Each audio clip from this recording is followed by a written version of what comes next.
Assalamualaikum warahmatullahi wabarakatuh. Alhamdulillahi rabbil alamin.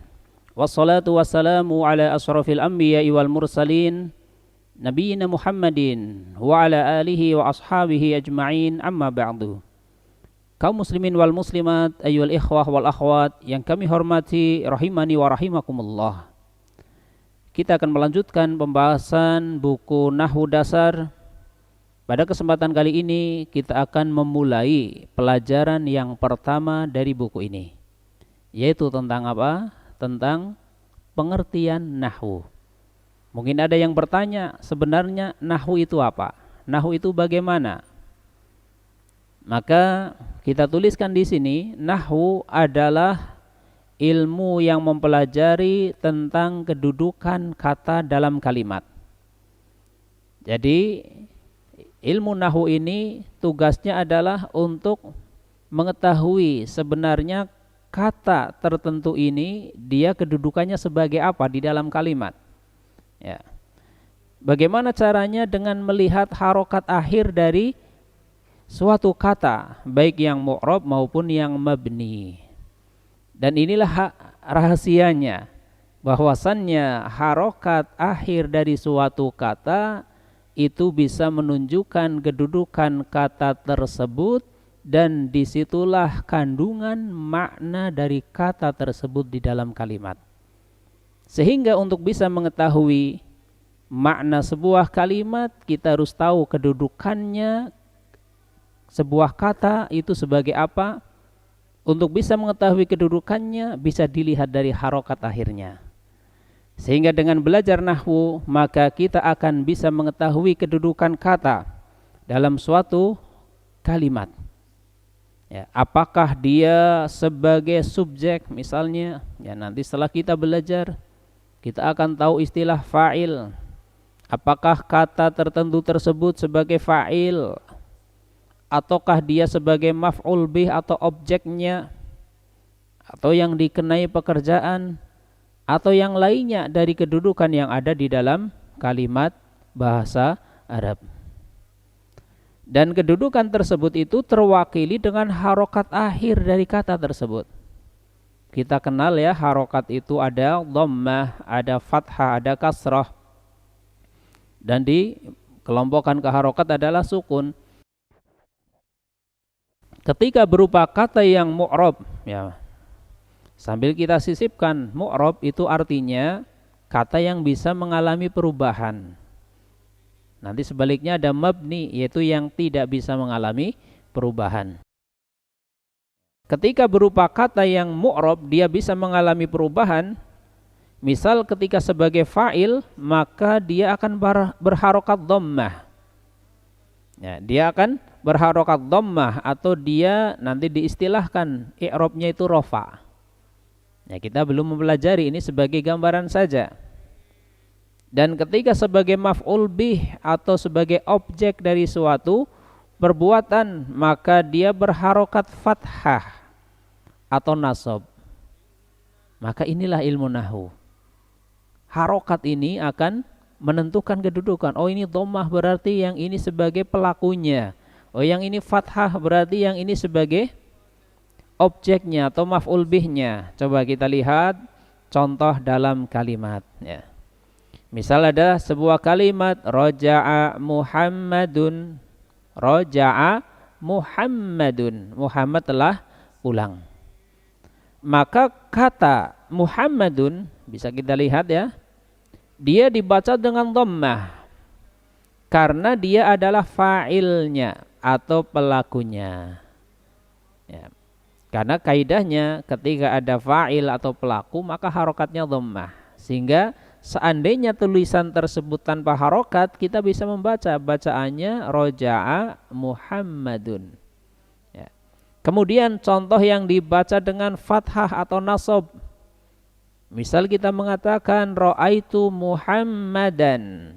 Saya melihat Muhammad. Kalau tadi Muhammadun, kalau yang ini Muhammadan, ya. Kalau yang tadi dibaca dengan rofa atau dhammah karena sebagai subjek atau sebagai fa'il. Kalau yang ra'aitu Muhammadan dibaca fathah atau nasab karena sebagai maf'ul bih atau objeknya. Dia dibaca dengan fathah karena dia adalah maf'ul bihnya. Dan juga kata Muhammad suatu saat dia bisa menjadi dibaca dengan kasrah. Jadi Muhammad dia kadang Muhammadun, kadang Muhammadan, dan kadang Muhammadin.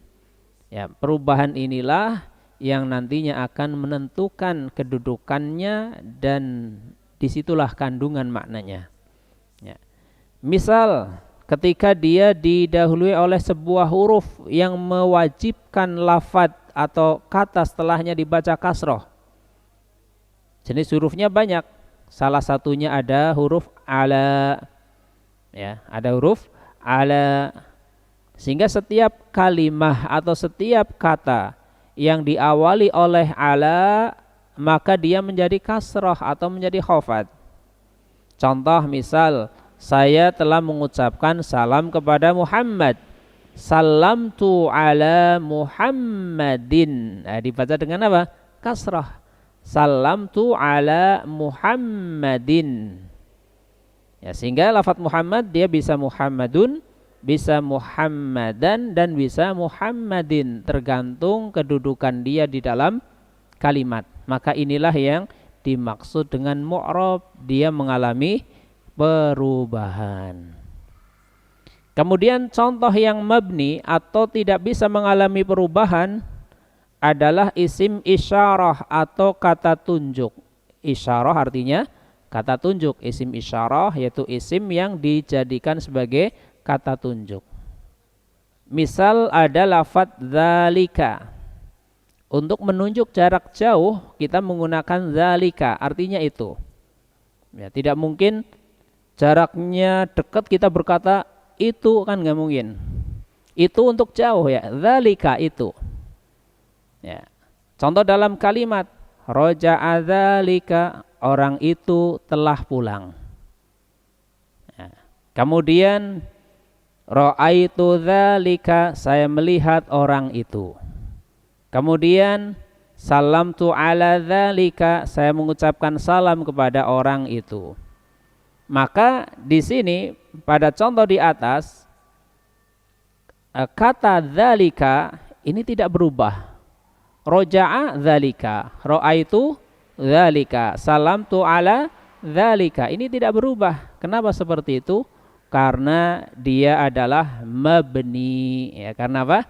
Mabni. Beda dengan Muhammad. Kalau Muhammad, roja'a Muhammadun dhammah, ra'aitu Muhammadan fathah, salamtu ala Muhammadin kasrah. Kalau dzalika dia tidak bisa berubah. Misalnya roja'a dzalika, ra'aitu dzalika, salamtu ala dzalika. Kenapa? Karena dzalika ini adalah contoh yang mabni, yaitu kata yang dia tidak bisa mengalami perubahan, berbeda dengan Muhammad. Suatu saat Muhammadun, suatu saat Muhammadan, suatu saat Muhammadin, tergantung kedudukan dia di dalam kalimat. Kemudian di sini kita berikan latihan. Ya, kita berikan latihan untuk ya sebagai mengukur diri kita seberapa faham atau seberapa prosentase kefahaman yang sudah kita dapatkan di pelajaran pertama ini. Ya. Yang pertama adalah apa pengertian dari ilmu nahwu. Caranya mudah, tinggal pengertian yang tadi dihafalkan. Setelah hafal jawab pertanyaan ini. Ya. Pengertian yang tadi tinggal dihafalkan. Apa pengertian dari ilmu nahwu? Kemudian yang kedua, benar atau salah kalimat di bawah ini. Yang kedua juga mudah. Cuma sebutkan benar atau salah. Ya, cuma harus yang benar ya katakan benar, yang salah katakan salah. Jangan yang benar disalahkan, yang salah dibenarkan. Ini harus jujur ya. Benar atau salah kalimat di bawah ini tentunya dengan memperhatikan. Apabila berupa kata yang bisa berubah, maka yang sebagai subjek adalah dengan dhammah, yang sebagai objek adalah dengan fathah, dan yang didahului oleh huruf ala adalah dengan kasrah. Dan di sini kita berikan bantuan terjemahan untuk modal bagi kita. Gambaran, oh kalimat ini gambarannya kata yang ini sebagai subjek misal, oh yang ini sebagai objek misal. Nah, ini bisa dilihat dari terjemahannya. Ya, apa yang nomor 2? Cuma sebutkan benar atau salah. Yang pertama, zahaba Hamidun, benar atau salah?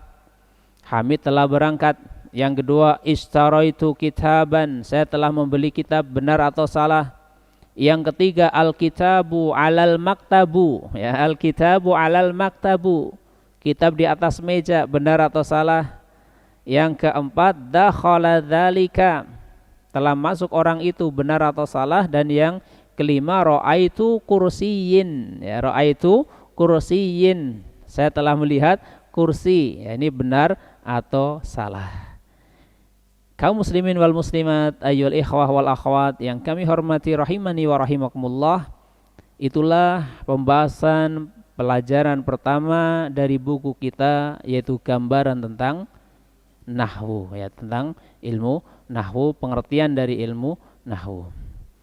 Demikian yang bisa disampaikan. Atas kesalahan kekurangan ana minta maaf yang sebesar-besarnya. Wallahu a'lamu bishawab. Subhanakallahumma wa bihamdika asyhadu an la ilaha illa anta astaghfiruka wa atubu ilaik. Wassalamu alaikum warahmatullahi wabarakatuh.